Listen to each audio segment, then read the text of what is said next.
Before there were gods, before there were heroes, there was only silence and emptiness. The Greeks called it chaos, a beginning without shape, without sound, without time.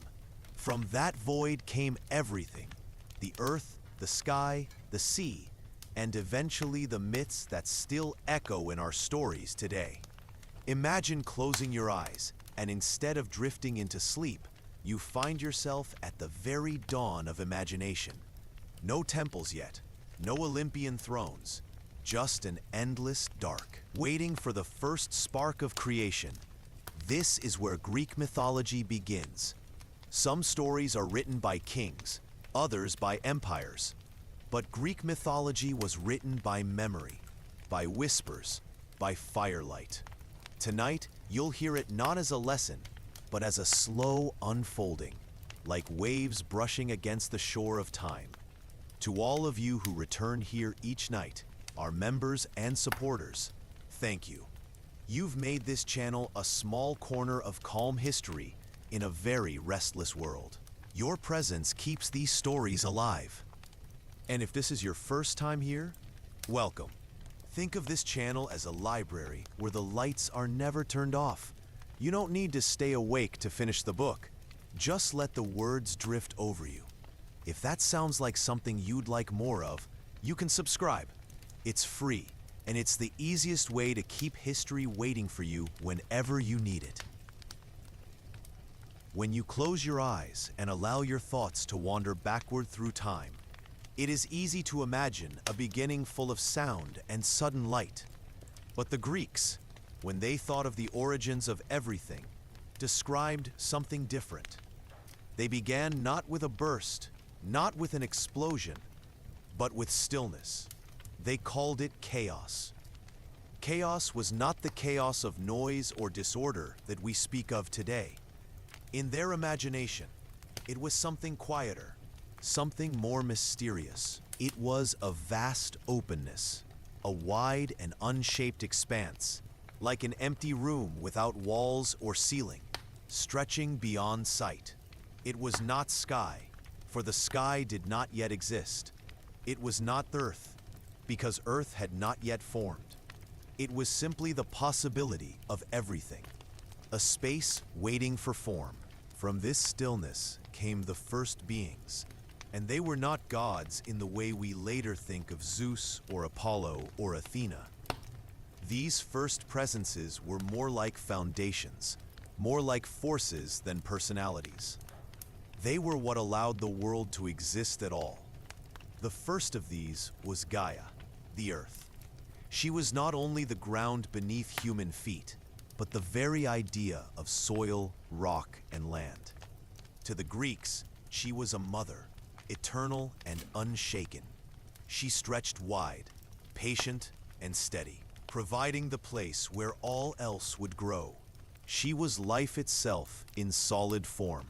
Alongside Gaia, there was Tartarus, the deep abyss.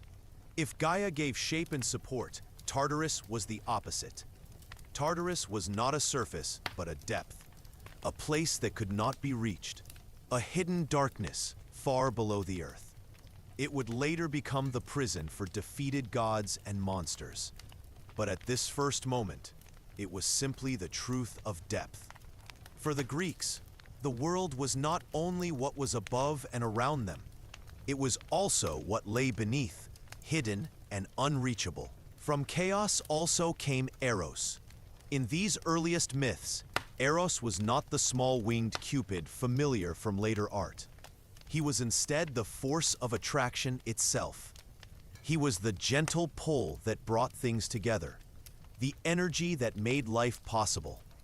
Without Eros, Gaia would remain separate from Ouranos. Sky would never touch Earth, and no union could bring forth creation. Eros was not simply desire, but the quiet breath that joined one thing to another, binding all of existence with harmony. There was also Nyx, the night, vast, quiet, and eternal. From Nyx would come sleep, dreams, and death, showing how deeply the Greeks understood the power of darkness. Night was not absence, but presence. It was a being of its own, wrapping all creation in shadow. With her was Erebus, the deep darkness, the veil between worlds, the hidden shadow that lingers between places. This, then, was the first generation of reality. Not yet gods, but presences. Not yet rulers, but foundations. Each one carried a truth, earth and depth, love and night, emptiness and shadow. And together, they made the first stage of existence. It was from Gaia that Uranos, the sky, was born. He stretched above her, vast and star-filled, a dome without end. Where Gaia was steady, Uranos was wide. Where she was firm, he was ever expanding. Together, they formed the world as the Greeks knew it, earth below, sky above, and between them, the space in which all life would move. From their union came the Titans, beings older than the Olympian gods. These Titans were not yet the familiar gods who would one day rule Olympus. They were heavier, more elemental, tied directly to the world around them. Oceanus, the endless river, encircled the earth like a great current. Hyperion, the light of the heavens, would later be connected with the sun. Themis, the sense of order, and Mnemosyne, the keeper of memory, reminded people that justice and remembrance were not inventions of men, but forces older than humanity. Among these titans were two who would shape everything to come, Cronus and Rhea. Cronus, the youngest, carried both strength and cunning. Rhea, his sister, and later his consort, would become the mother of the first Olympian gods. But before their children were born, the story of the Titans was marked by conflict. Uranos, the sky, pressed too closely upon Gaia, the earth.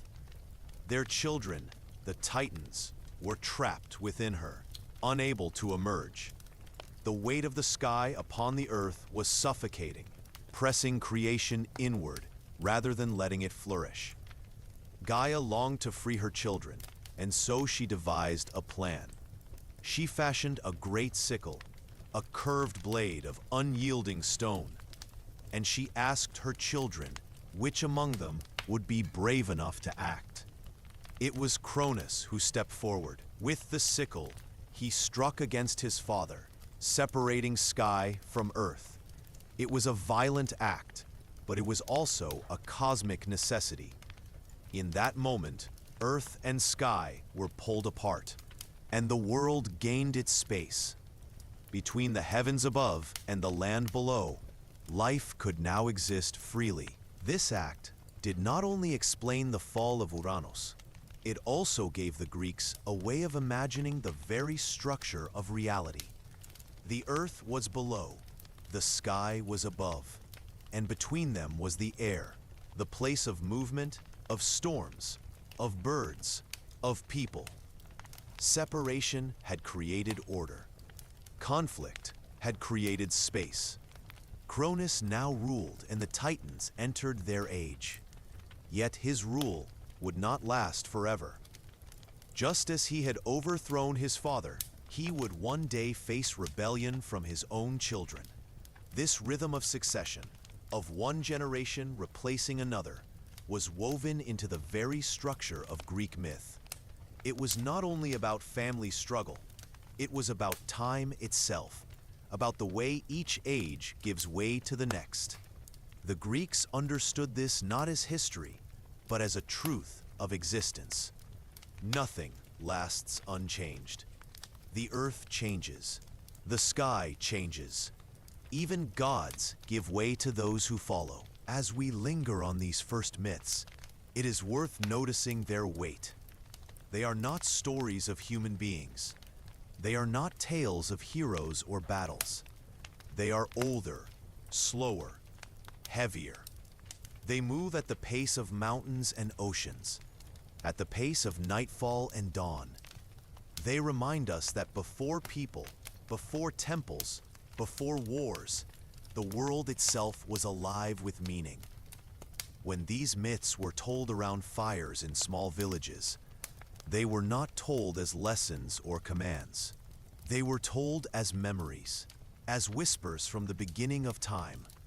The names themselves, Chaos, Gaia, Nyx, Tartarus, Uranos, were like incantations, repeated to remind listeners that the world was more than it seemed. Close your eyes and imagine the stars above an ancient Greek village. The same stars the people saw thousands of years ago. Beneath those stars, someone would say, "In the beginning, there was chaos." And slowly, softly, they would repeat the story of how earth and sky came to be, how love and night and shadow were among the first realities. In this way, myth and memory became one, and the origins of Greek mythology were not only stories, they were a way of seeing the world, a way of knowing that everything, from the soil beneath the feet to the darkness of the night sky, carried life, presence, and power. And yet, these were only the beginnings. The Titans had risen, but their rule would not remain unchallenged.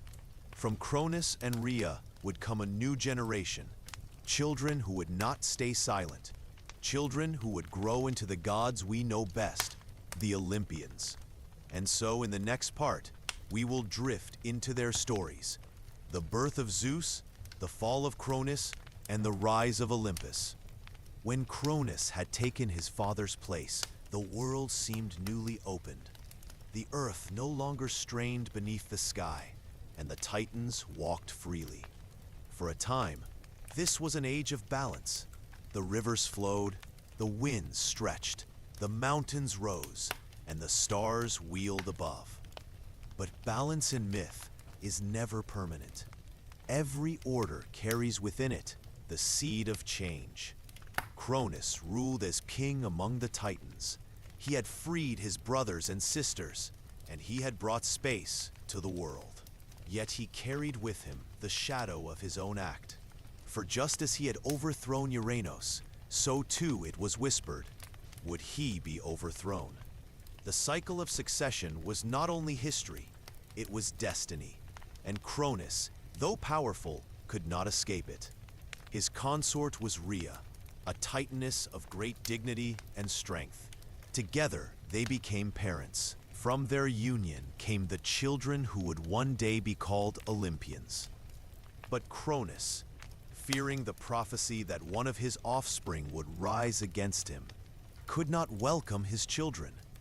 He swallowed them at birth, one by one, hiding them within his own body. The first was Hestia, goddess of the hearth, the steady flame. Then came Demeter, goddess of grain, and Hera, who would later become queen of the gods. Then Hades, lord of the unseen world, and Poseidon, ruler of the seas. Each one, at birth, was swallowed by their father, hidden away in the darkness of his stomach. Cronus thought that by keeping them inside, he would keep his throne secure. But prophecy has a way of unfolding, even when resisted. When Rhea prepared to give birth to her sixth child, she could no longer bear the thought of losing another. She journeyed to the island of Crete, where in secret she gave birth to her youngest son, Zeus. Instead of presenting the infant to Cronus, she wrapped a stone in swaddling cloth and gave it to him. Unknowing, Cronus swallowed the stone, believing he had destroyed the threat. Meanwhile, the child Zeus was hidden away. Some myths say he was raised in a cave on Mount Ida. Others say he was nurtured by a divine goat named Amalthea, whose milk gave him strength. The Curetes, armed dancers, clashed their weapons together in noisy rhythm to drown the sound of his cries, so that Cronus would not hear. Thus, in secrecy, the one destined to change the order of the cosmos grew. As Zeus reached maturity, he did not rise immediately against his father. He gathered allies. One of his first acts was to seek help from Metis, the goddess of cunning thought. With her guidance, Zeus prepared a potion and tricked Cronus into drinking it. The potion caused Cronus to disgorge all the children he had swallowed, one by one. First Hestia, then Demeter, then Hera, then Hades, and Poseidon. They emerged grown, as though time within their father had not passed. Now, instead of being trapped, they stood free, and together with Zeus, they formed the core of a new generation. What followed was the great war known as the Titanomachy, the battle between Titans and Olympians. It was not a short conflict. It lasted 10 years, filling heaven and earth with struggle. The Titans, led by Cronus, stood upon Mount Othrys. The Olympians, led by Zeus, stood upon Mount Olympus. Between these two peaks, the battles shook the very world. The Titans fought with immense strength, their forms vast and unyielding. But the Olympians had allies that shifted the balance. From the depths of Tartarus, Zeus freed the Cyclopes, the one-eyed smiths. In gratitude, they gave him gifts of power: the thunderbolt, the lightning, and the storm. Poseidon received the trident, weapon of the sea. Hades was given the helm of invisibility, allowing him to move unseen. These weapons were not only tools of war, they were symbols of dominion. Thunder and lightning belonged to Zeus, the seas to Poseidon, and the hidden world to Hades. Alongside the Cyclopes were the Hecatoncheires, the hundred-handed giants. Imprisoned by Uranos and feared for their vast strength, they now joined the battle against the Titans. Their 100 hands hurled stones without end, shaking mountains and seas alike. With these allies, the Olympians slowly gained advantage. Zeus hurled thunderbolts that split the sky. Poseidon sent waves crashing upon the earth. Hades moved unseen, striking where least expected. The Titans resisted, but their strength could not match the combined force of thunder, sea, shadow, and the endless storm of stones. At last, the battle ended with victory for Zeus and his siblings. The Titans were defeated and cast down into Tartarus, bound in chains, imprisoned in the very abyss that had existed since the first moments of creation. The Hecatoncheires stood guard at the gates, ensuring the Titans could never escape. Zeus now stood as ruler. Yet even in victory, the story of succession was not over. For just as Uranos had been overthrown by Cronus and Cronus by Zeus, so too would whispers arise that Zeus himself might one day be replaced. The cycle of change was eternal. But for the moment, the age of the Olympians had begun. Zeus, with his thunderbolt, ruled the heavens. Poseidon, with his trident, ruled the seas. Hades, with his helm of shadow, ruled the underworld. Their sisters, too, took their places. Hestia at the hearth, Demeter in the fields, and Hera as queen. From this new order would come the myths most familiar to us today. The stories of gods upon Olympus, the shaping of the world, and the encounters between divine and mortal. This shift from Titans to Olympians also marked a change in the imagination of the Greeks. The Titans were vast, elemental, tied to the forces of nature itself. The Olympians, though still powerful, were more human in shape and story. They quarreled, they loved, they plotted, they punished. They were not distant abstractions, but figures who could be spoken of as if they lived nearby, upon a mountain that touched the sky. And so, with the Olympians enthroned, mythology entered its most vivid age. An age of gods who would not only rule the cosmos, but would also step into the lives of men, shaping destinies, guiding heroes, and weaving themselves into the stories that would be told for centuries to come. But the gods were not alone in these stories. Their reign gave birth to legends of another kind. The heroes, mortals touched by the divine, who bridged the space between gods and men. Figures like Heracles, Perseus, and Theseus, who carried both the strength of a... When the reign of the Titans stretched across the cosmos, there was an uneasy stillness in creation. Kronos sat as ruler of heaven and earth, but his throne was not secure. Prophecy whispered constantly in his ear. The same way he had once betrayed his father, Uranus, so too would one of his own children rise up and overthrow him. Kronos carried this fear everywhere. The stars seemed to murmur it. The winds echoed it. Even in the quiet of the morning sky, he imagined the prophecy clinging to him like a shadow. And so, when each of his children was born, he acted with merciless certainty. The first was Hestia, goddess of the hearth. Before she could even take her first breath, Kronos swallowed her whole. Then came Demeter, who would one day bring grain and harvest to the earth.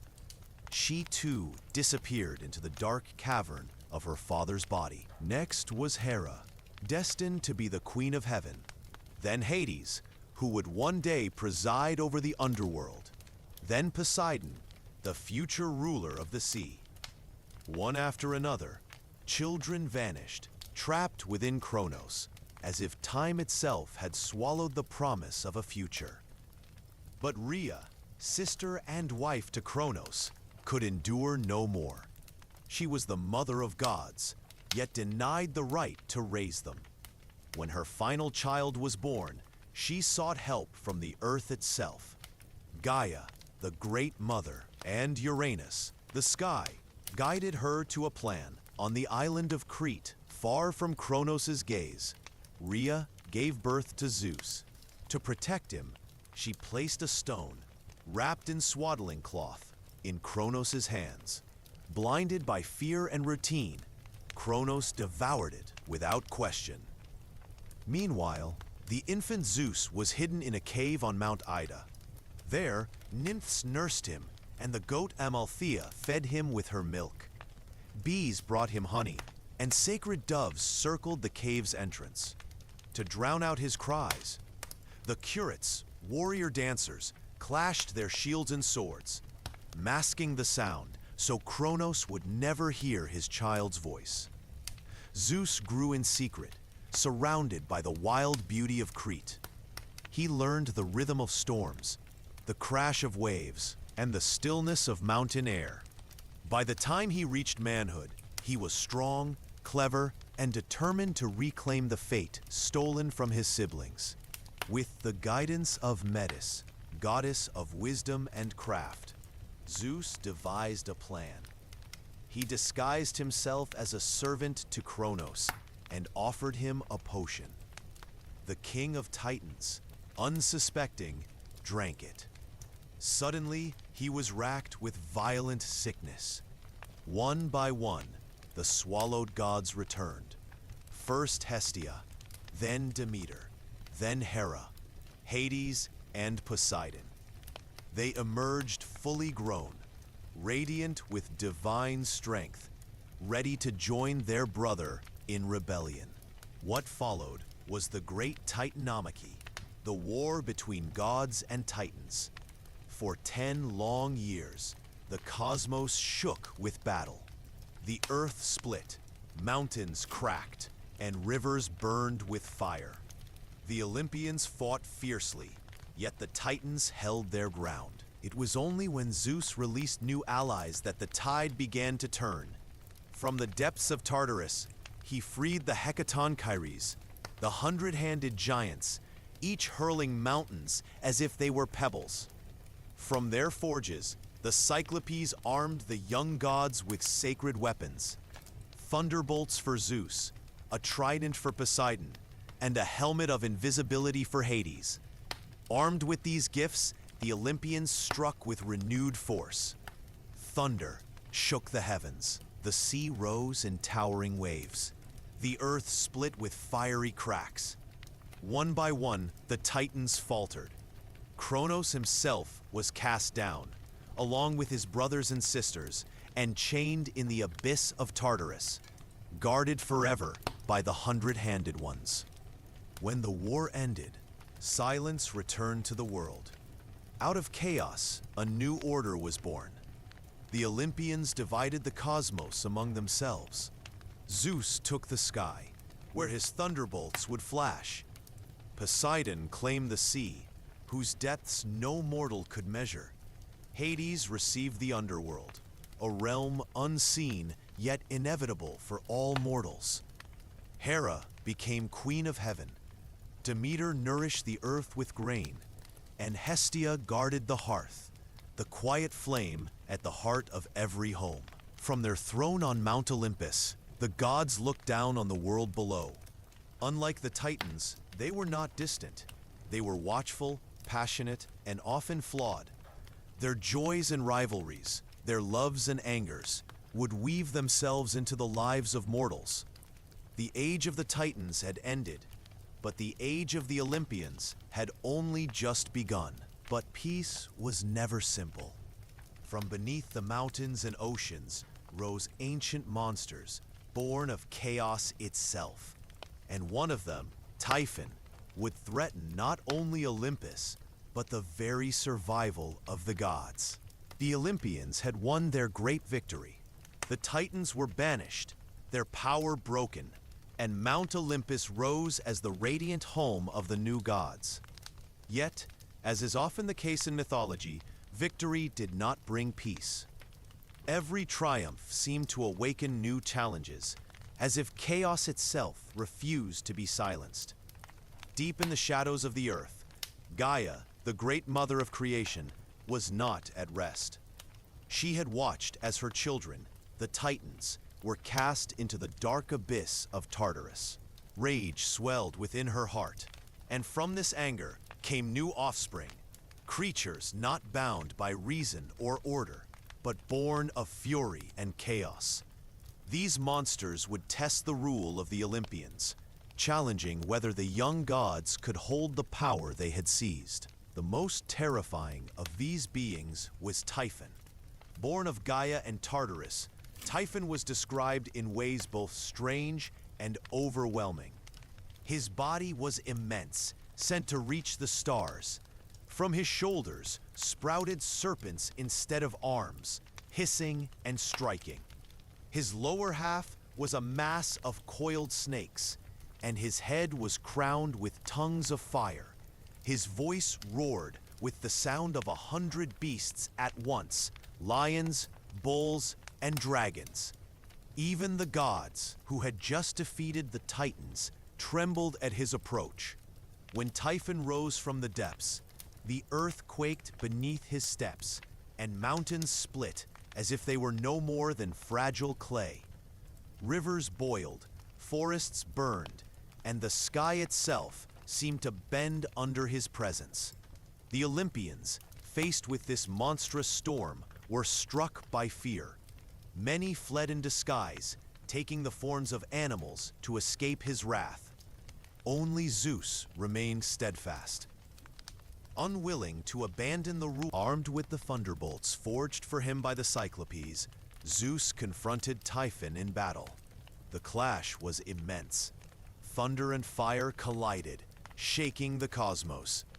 Zeus hurled bolt after bolt, each one striking with the force of mountains falling.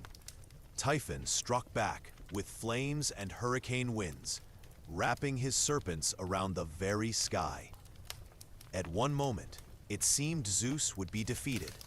Typhon managed to seize him, tearing away his sinews, leaving him weakened. But Hermes and Pan, the quick and resourceful gods, stole back Zeus's strength and returned it to him. Renewed, the king of Olympus rose again. This time, Zeus struck with the full force of his power. His bolts split the air, setting mountains ablaze. With one final crushing strike, he cast Typhon down beneath Mount Etna in Sicily. There, trapped under the earth, the monster was bound. Yet even in defeat, his presence was not erased. The ancients said that the rumbling of Mount Etna, The eruptions of its fire and ash were the breath and anger of Typhon, still raging beneath the earth. But Typhon was not the only challenge. Gaia, relentless in her grief, birthed other children known as the giants. Towering and powerful, they rose against Olympus in what was called the Gigantomachy, the War of the Giants. The battle was fierce and strange. Some giants hurled entire boulders and trees at the heavens. Others wielded serpent tails in place of legs. The gods fought desperately, yet a prophecy declared that no giant could be slain by a god alone. To win, they needed mortal aid. And so Heracles, son of Zeus and immortal woman, stood alongside the Olympians. With his bow and strength, he fought beside the gods, fulfilling the prophecy. One by one, the giants fell, struck down by the combined force of divine and mortal effort. When the war was over, silence returned once more. The monsters had been defeated, but their presence remained in the memory of the world. In earthquakes, in volcanoes, in storms at sea. To the Greeks, such natural events were reminders of the ancient battles, echoes of the days when gods and monsters clashed for the fate of creation. For the Olympians, these victories secured their rule. They were no longer simply the younger generation who had overthrown their father. They were now the undisputed rulers of the cosmos, protectors of order against the chaos that forever stirred beneath the surface of the world. And yet, the stories of Greek mythology remind us that even gods cannot escape conflict. With monsters defeated and their thrones secure, the Olympians turned their attention not only to the cosmos, but to the world of mortals. And it was there, in the affairs of humanity, that their greatest dramas would unfold. The Olympians had faced monsters and giants, but now they turned their eyes to the earth below. And soon, their power would shape the lives of men and women, beginning with the creation of humankind itself, and the strange gift of fire that would forever divide gods and mortals. After the great battles were over, the Titanomachy, the struggle with Typhon, and the Gigantomachy of the giants, the Olympian gods found themselves in possession of a quiet, ordered cosmos. For the first time, the thunder of war subsided, and the rulers of Mount Olympus could turn their gaze away from monsters and chaos toward a gentler yet equally important task: the ordering of the mortal world. The earth, shaped by Gaia, was fertile. Seas rolled beneath the trident of Poseidon. The underworld lay in shadow, ruled by Hades, and above it all, the sky stretched beneath the watchful gaze of Zeus. Yet something was missing. The world was filled with animals, with rivers and mountains, with trees that bore fruit, but there were no beings to reflect the gods themselves. No creatures capable of thought, of speech, of wonder. It was then that the task of creating humankind was given not to Zeus, but to two of the elder titans who had not been cast into Tartarus: Prometheus and Epimetheus. Unlike their brethren, these two were not bound in chains, for they had not fought violently against Olympus. Instead, they were allowed to remain, tasked with shaping the creatures that would walk the earth. Epimetheus, whose name means afterthought, began first. With clumsy enthusiasm, he set about distributing gifts to all living things. To some animals he gave speed, to others claws, to others thick hides or feathers or the power of flight. Fish received the ability to swim and breathe underwater. Birds received wings to soar, and insects the skill to multiply in great numbers. He worked eagerly, scattering qualities like seeds across the natural world. But when it came time to shape man, Epimetheus had nothing left to give. Humanity, the youngest of living creatures, stood naked and defenseless. No fur to warm the body, no wings to flee, no claws to strike, no speed to escape. The human form was upright, fragile, and exposed to the harshness of nature. It was then that Prometheus, whose name means forethought, intervened.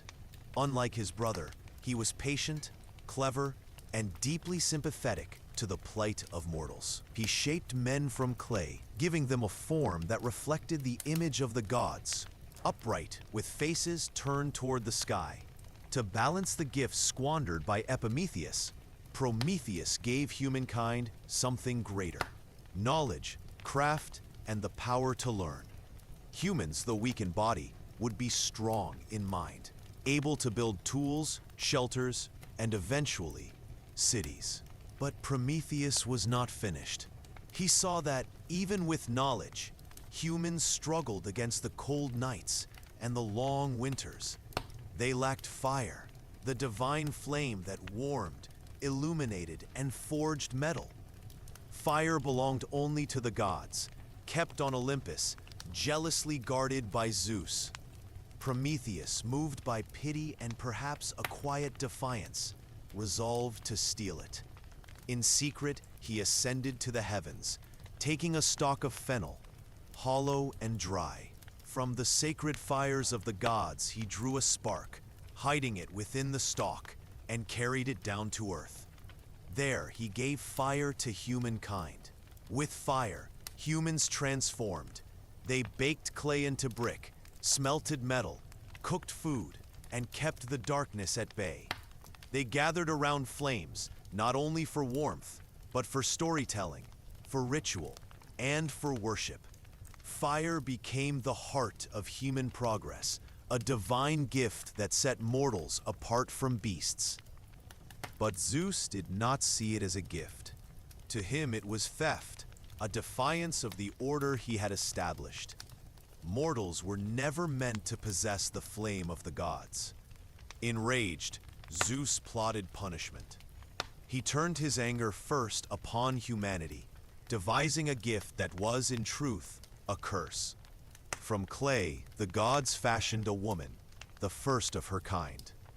Each Olympian bestowed upon her a quality: beauty from Aphrodite, charm from Hermes, skill from Athena, and curiosity from Hera. She was called Pandora, all gifted. In her hands she carried a jar, or, as later translations would call it, a box. When Pandora came to dwell among men, she opened the jar, releasing into the world countless troubles: disease, toil, sorrow, and death. All the miseries that had been absent from the first age of man now spread across the earth. Only one thing remained inside the jar when Pandora closed it again: hope. A faint, fragile counterweight to suffering. As for Prometheus, Zeus turned his punishment upon him directly. The Titan who had pitied humankind was seized and bound in chains upon a lonely mountain. Each day, an eagle descended to tear at his liver, and each night it grew back, only for the torment to begin again. Immortal, Prometheus could not die, and so his suffering stretched endlessly, a warning to all who would defy Olympus. And yet, the story of Prometheus is not only one of punishment. For the Greeks, he stood as a symbol of sacrifice, of knowledge wrested from the divine, of the light of fire carried into the darkness of the human world. He was both cursed and honored, hated by Zeus, but remembered by mortals as the benefactor who gave them the power to survive. Thus, the creation of humankind was not a single act, but a complex drama, a weaving of generosity, theft, punishment, and endurance. Humanity was fragile, yet resourceful. Suffering was inevitable, yet hope remained. And in the tension between gods and mortals lay the foundation for all the stories to come. For once humans existed, the Olympians could no longer ignore the earth below. They would fall in love with mortals, rage against them, shape their destinies, and punish their arrogance. The age of monsters was over, but the age of men and of their troubled relationship with the gods had just begun. And so, humanity entered a world shaped by divine gifts and divine punishments.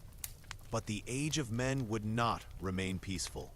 Soon came the tales of the 5 ages of man, where each generation declined from golden harmony into iron hardship.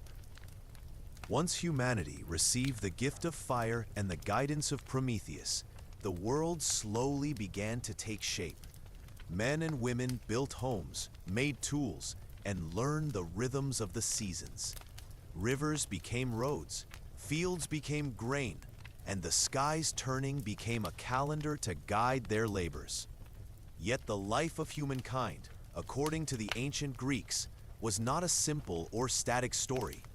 The gods taught them, guided them, and sometimes punished them. And human life unfolded in stages, what they called the 5 ages of man. The first of these was the Golden Age. It was an era before sorrow had fully entered the world, a time when humans lived in harmony with the earth. Mortals did not need to toil for food, for the soil was generous, and the rivers ran with abundance. Trees bore fruit without labor, and animals grazed without fear of hunters. Humans were peaceful, virtuous, and immortal, living side by side with the gods, who walked among them as guides and companions. There was no law, for none was needed. There was no war, for no one coveted more than they had. This was a world of quiet contentment, of soft winds and golden sunlight filtering through forests, where rivers sang and flowers bloomed endlessly. Yet even in this age of perfection, the currents of change were inevitable. Time moved forward, and with time came the Silver Age. This generation of humans was less perfect than the first. They grew and aged, and while they still respected the gods, they were slower to understand them. Seasons became harsher, and the abundance of the earth was less certain. They planted crops and worked the land, yet storms could ruin their harvests. Mortals now lived shorter lives and began to quarrel, though they were still relatively innocent in their desires. They understood law, but they often struggled to follow it. The Third Age was the Bronze Age, marked by strength and violence. Men of bronze were warriors, their lives dominated by the pursuit of power and conquest. They built weapons and shields, and the earth trembled under the march of armies. Unlike the Golden and Silver Ages, these humans were entirely mortal, subject to death by their own hands as much as by fate. Cities grew, walls rose, and humans began to dominate their environment, but at the cost of constant conflict. Peace was fragile, and honor was earned through skill in battle. Following the Bronze Age came the Heroic Age, an era slightly apart from the others. These were the mortals most favored by the gods, the figures we now remember in myths: Perseus, Heracles, Bellerophon, and Theseus. The Heroic Age was shorter, fleeting, and brighter than the Bronze Age. Men and women accomplished extraordinary deeds, often in service of the gods or in pursuit of glory. Cities were founded, monsters defeated, and divine intervention shaped human destiny in ways both wondrous and terrifying. This age is sometimes described as a bridge, where humans began to take the lessons of immortality and mortality into their own hands. They learned courage, sacrifice, and cunning, standing as examples for generations yet to come. Finally came the Iron Age, the era in which the Greeks believed they themselves lived. This age was defined by toil, hardship, and sorrow. Mortals were born into struggle, and labor was unavoidable. The earth no longer provided freely. Storms could destroy crops, and death touched everyone without distinction. Justice was fragile, virtue was rare, and human life was fleeting. Yet, Even in this age of suffering, there remained hope. Humanity, despite its weaknesses, retained the ability to dream, to create, to aspire. Wisdom, gained through experience and observation, allowed mortals to survive, to build, to tell stories of the ages that had come before. The 5 ages of man were not simply about morality or reward. They reflected a deeper truth for the Greeks. The passage of time changes all things. Even gifts from the gods, fire, knowledge, courage, cannot protect humanity from the inevitability of change. The Golden Age could not last, nor could the Silver, Bronze, or Heroic Ages. Each era declined in its own way, as if the world itself insisted upon impermanence. Yet in each age, mortals learned something essential. From the Golden Age, they remembered harmony. From the Silver Age, they learned labor and patience. From the Bronze Age, they understood strength and mortality. From the Heroic Age, they remembered courage and aspiration. Even in the Iron Age, with toil and sorrow, humans retained the spark of ingenuity and the capacity to hope, a spark that Prometheus had brought from Olympus itself. It is quiet work to imagine these ages as they unfolded. One can picture the golden fields of the first men, bathed in sunlight and untouched by fear. One can feel the slow turn of the seasons in the Silver Age, the clanging of bronze weapons in distant battlefields, the cries of heroes from atop hills, and the weary sighs of men in the Iron Age. Each age flows into the next like a river, each carrying lessons, losses, and small gifts, all shaped by the gods and the passage of time. Through the 5 ages of man, the Greeks taught that humanity is never static. Life is a series of stages, and each stage carries its own truths, its own struggles, and its own glories. In the eyes of the gods, humans are fragile, but they are also remarkable. For even when overwhelmed, they endure, they learn, and they create. Yet even in the Iron Age, the Olympians continued to watch humanity closely. Love, jealousy, and pride among gods and mortals would give rise to stories of epic wars, legendary quests, and fateful journeys that would forever define the shape of Greek mythology. And so, the age of heroes and mortals begins in earnest. With humanity now living in the Iron Age, under the watchful eyes of the Olympians, the world became a stage for stories of courage, cunning, and adventure. The gods, who had created mortals and given them fire, continued to intervene in their lives, sometimes to reward, sometimes to punish, and often simply to amuse themselves. And so, heroes were born, men and women who, though mortal, were touched by the divine, capable of feats far beyond ordinary humans. These heroes were not born into peace. Their lives were shaped by struggle, by challenge, and by the constant presence of forces larger than themselves.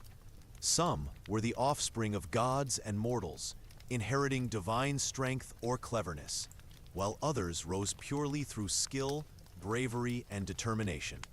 Together, they formed the foundation of Greek mythology's most enduring tales, the epic quests, the battles against monsters, and the journeys into the unknown. One of the earliest heroes was Heracles, known to the Romans as Hercules. He was the son of Zeus and a mortal woman, Alcmene, and from birth, he carried both the strength of a god and the vulnerabilities of a man. Even as an infant, his power was evident. It was said that he strangled serpents sent to kill him while still in his cradle. Yet his life was marked not only by strength, but by trial. Hera, queen of the gods, who resented Zeus's infidelity, placed obstacles in his path at every turn. Heracles' most famous challenges were the 12 labors, a series of tasks that tested not only his physical might, but also his ingenuity and endurance. He was sent to slay the Nemean lion, whose golden fur could not be pierced by weapons. He wrestled the Lernaean hydra, a serpent with many heads, each of which regrew when severed. He captured the Ceranean hind, swift and sacred to Artemis, and retrieved the Erymanthian boar from distant mountains. He cleaned the Augean stables, impossible in their filth, in a single day. And through all these labors, he moved with a careful, patient rhythm, overcoming danger through both strength and thought, demonstrating that heroism is as much about endurance as it is about power. Other heroes moved through the world with equal prominence. Perseus, son of Zeus and Diane, set out to slay Medusa, the Gorgon whose gaze turned men to stone. With the gifts of the gods, a mirrored shield from Athena, winged sandals from Hermes, a sword of adamant from Hephaestus, he moved quietly and deliberately. Using reflection instead of confrontation, he beheaded Medusa, careful to avoid her deadly gaze. From her blood sprang Pegasus, the winged horse, a silent companion that would carry future heroes into legend. Then there was Theseus, who journeyed to Crete to confront the Minotaur, a monstrous half-man, half-bull, dwelling in the labyrinth built by King Minos. With cunning and courage, Theseus followed a trail of thread left by Ariadne, the daughter of Minos, navigated the maze, and slew the beast. In doing so, he symbolically overcame not only the monster itself, but the dangers of ignorance and entrapment, returning to the light with knowledge and victory. The heroes' stories were not merely about conquest or slaughter. They were also lessons in morality, cunning, and the consequences of pride. The gods watched closely, rewarding cleverness and bravery, while punishing hubris and rashness. Many heroes failed or suffered deeply, teaching mortals that courage alone is not always enough. Wisdom and caution are equally vital. Epic quests were often journeys into the unknown, a world beyond ordinary sight. Heroes descended into the underworld, navigating its shadowed rivers and encountering spirits of the dead. They sailed uncharted seas, facing storms that were manifestations of Poseidon's temper. They crossed mountains where monsters nested, and forests thick with the whisper of gods, where even the wind might be an omen. Every challenge tested both body and mind, pushing heroes to the limits of human endurance. Among these stories, one finds both spectacle and subtlety. The myths preserve small, quiet details alongside the grand and heroic. A hero might pause to light a fire for a weary companion, or to observe the flight of birds as a guide. These small moments of mindfulness and observation are what allowed mortals to survive encounters with gods, monsters, and fate itself.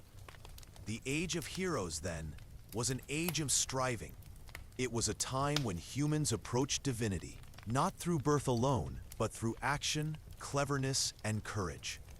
The Olympians, ever present, continued to shape their paths, sometimes aiding, sometimes hindering, but always watching, always reminding mortals of the fragile line between greatness and ruin. Even the gods themselves were reflected in the heroes.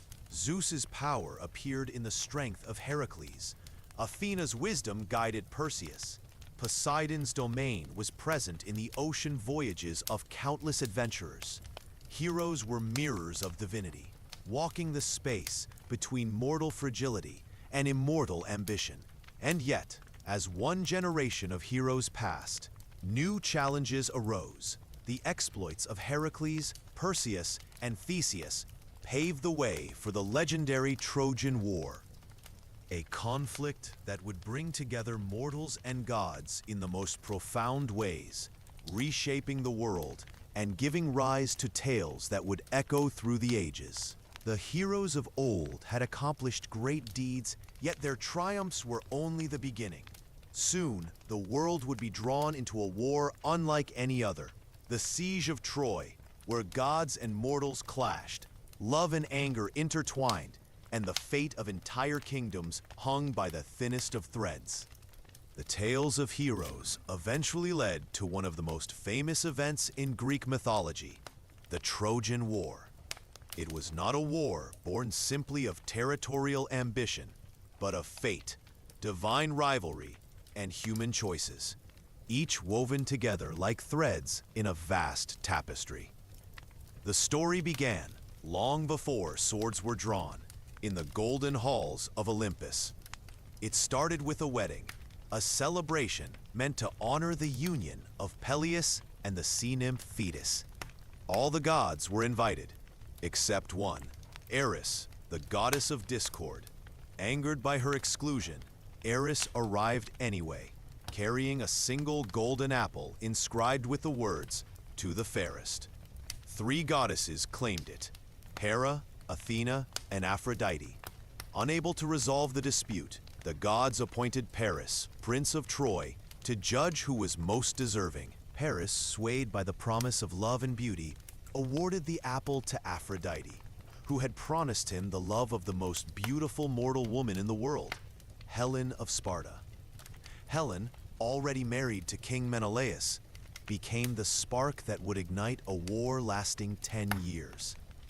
When Helen was taken to Troy, either willingly or by fate, the Greeks assembled a massive army to reclaim her. Among them were the greatest heroes of the age: Agamemnon, Menelaus, Achilles, Odysseus, Ajax, and many others. Each was remarkable in skill, strength, or cunning, and each carried the weight of personal pride and divine favor. But this was no ordinary conflict. The gods themselves entered the battlefield, each supporting different sides. Athena, Hera, and Poseidon often aided the Greeks, their anger toward Troy fueled by the judgment of Paris. Aphrodite, Apollo, and Ares supported the Trojans, ensuring that no mortal battle could be decided without divine influence. Winds shifted at Zeus's command. Rain fell as warnings, or sun shone to reveal ambushes. Every strike of sword or arrow seemed accompanied by the unseen hand of a god, reminding mortals that fate and divinity were inseparable. The war dragged on for 10 long years. Cities burned and fields lay fallow. Heroes rose and fell. Achilles, invincible in battle except for his heel, killed countless foes, yet was himself fated to die young. Hector, Prince of Troy and defender of his city, fought valiantly, embodying courage and loyalty, only to meet his end at the hands of Achilles. Odysseus, famed for his cunning, devised the plan that would ultimately decide the war: the Trojan horse. Under the cover of night, the Greeks left a massive wooden horse outside the city gates, concealing soldiers within. The Trojans, believing it a gift and a sign of surrender, brought it inside. That night, Greek warriors emerged from the horse, opened the city gates, and Troy fell. The city burned, its walls shattered, and its people were scattered or slain. Throughout it all, the gods observed with amusement, wrath, or sorrow. Zeus watched impartially at times, yet even he could not fully control their interventions. Athena whispered guidance to warriors. Aphrodite shielded the beloved. Apollo sent plagues, and Artemis demanded sacrifices. The war was both mortal and divine, a blend of human ambition and supernatural power. But the story of Troy was not merely one of destruction. It was a study in the consequences of pride, jealousy, and love.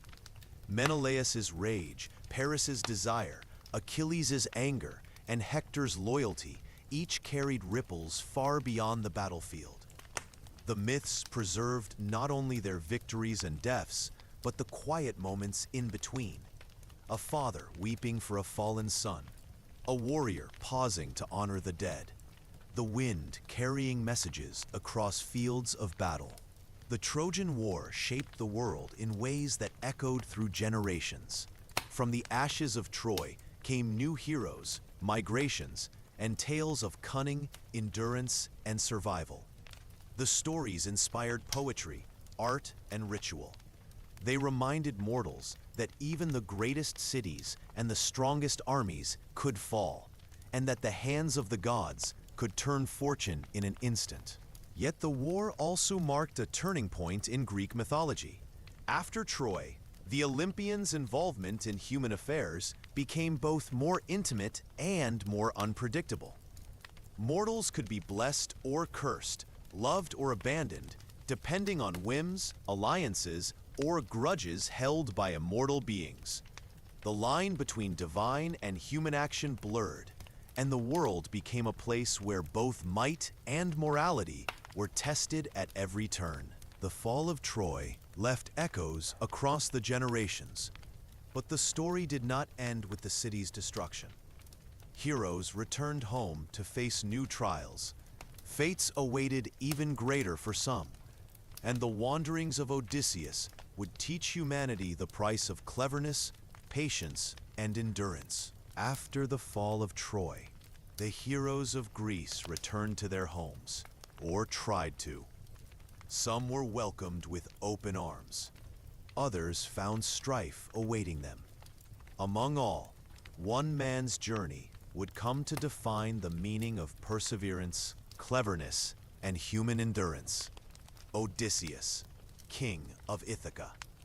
Odysseus had been a cunning leader during the Trojan War, known for his wit, diplomacy, and bravery. But the gods, still entwined with mortal fates, had not yet finished testing him. Poseidon, angered by Odysseus blinding his son, the Cyclops Polyphemus, swore that the hero's journey home would be long, arduous, and filled with trials.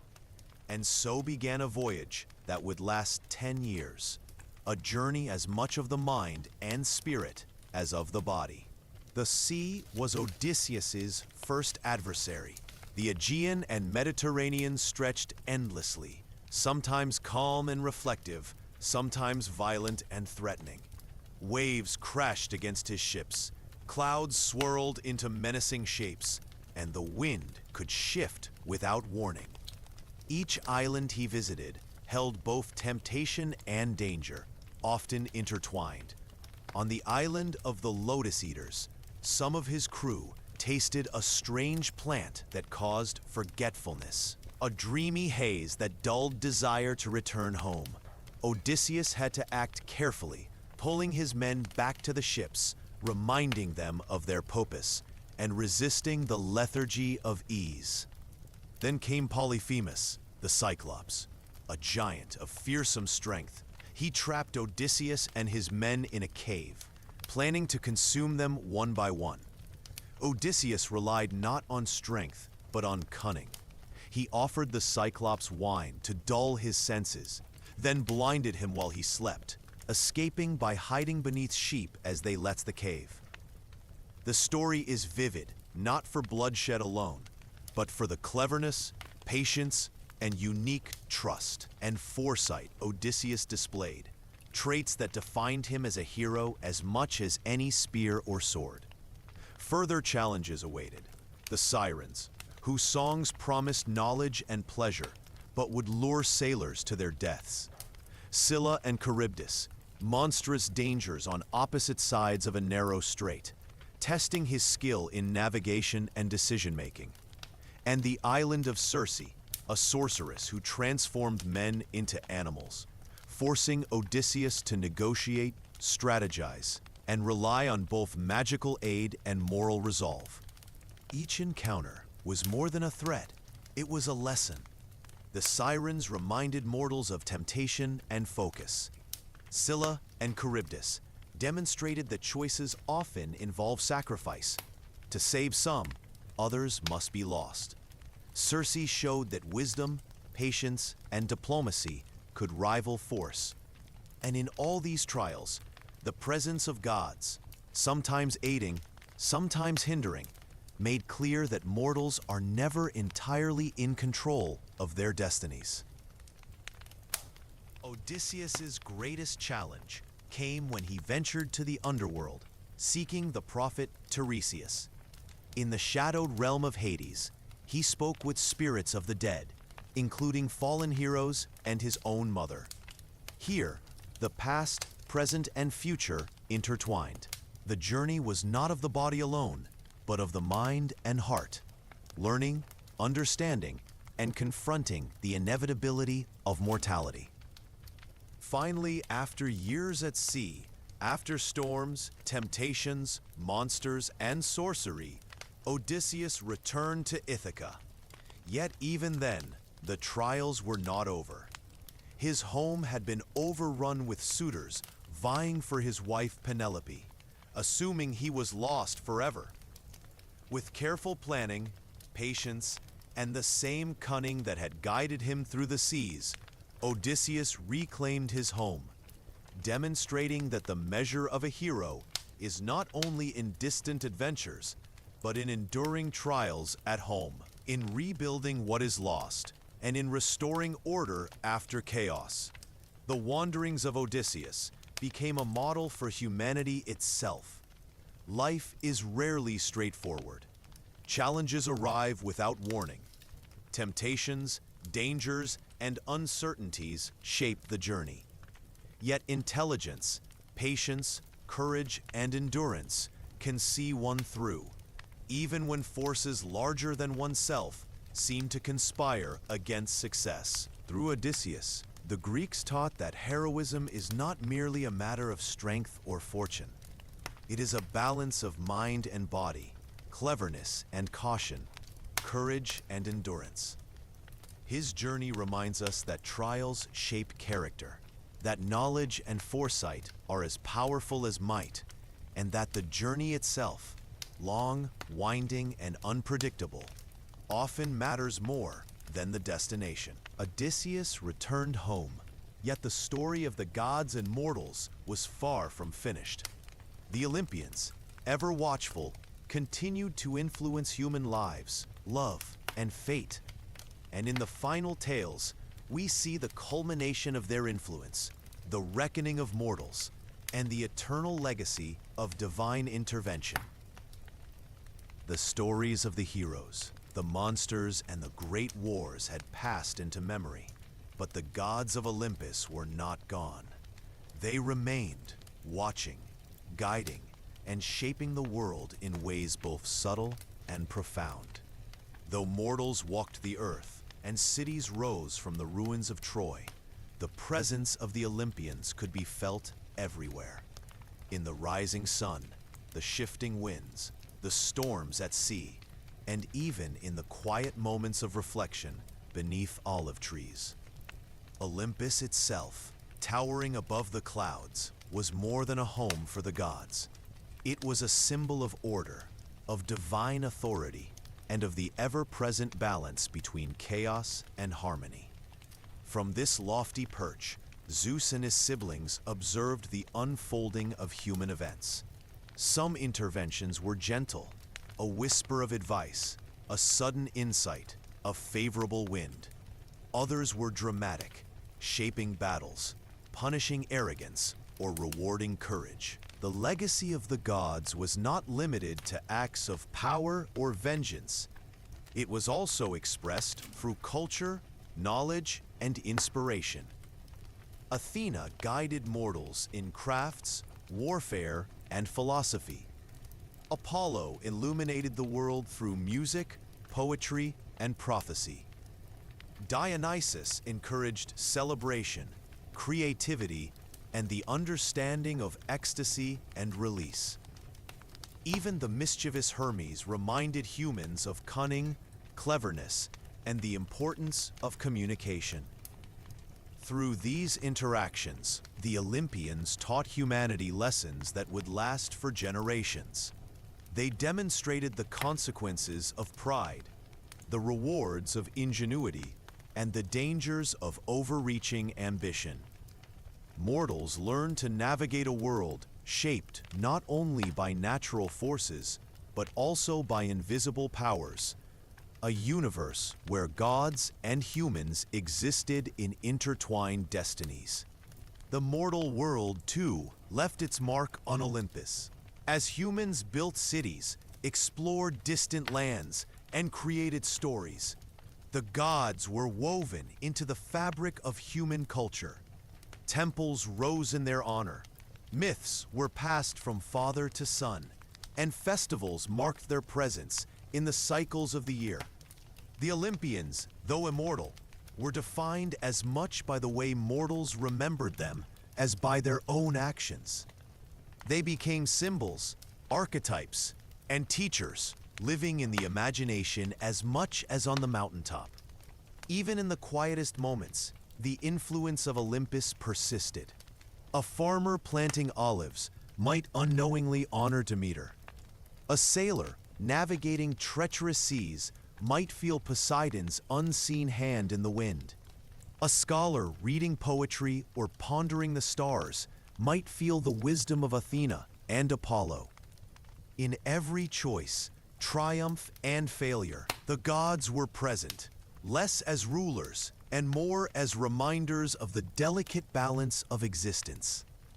The myths of Greek mythology, the stories of titans, heroes, monsters, and gods, endure because they are reflections of human experience.